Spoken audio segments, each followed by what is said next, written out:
Hearty black rice salad. This dish is low in fat, it's high in fiber and packed with vitamins and minerals, and of course tons of protein.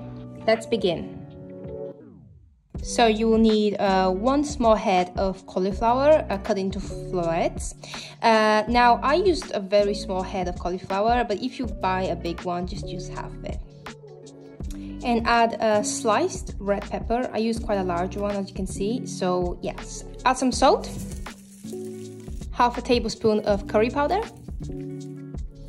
Now, if you're trying to stay low fat and you're trying to cut down on oil, just add this straight in the oven. However, if you don't mind a little bit of olive oil, I like to drizzle a little bit of olive oil, so this is just quality olive oil. But if you're trying to stay oil-free, just ignore this step. So I've also preheated my oven to 420 Fahrenheit, so I'm gonna mix this and then we're gonna bake this in the oven for about 20 to 30 minutes.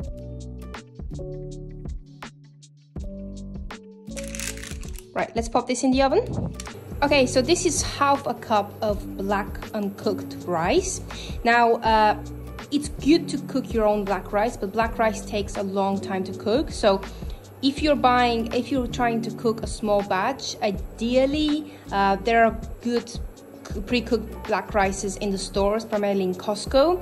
So you may end up saving money buying pre-cooked black rice because black rice does take a lot of time to cook. But in my case, I am cooking it for myself. So this is half a cup of black rice. Now add just enough vegetable stock to cover the rice. Okay, so this is gonna have to simmer on low heat for about an hour until you basically achieve an al dente type of crunch. So yeah, we're gonna have to leave this for about an hour. Okay, so the rice is cooked and so are my veggies. Now I'm gonna add half a tablespoon of curry powder to my rice, just salt, black pepper. Now mix that. Okay, so now comes the fun part, because now we get to put all of the ingredients together.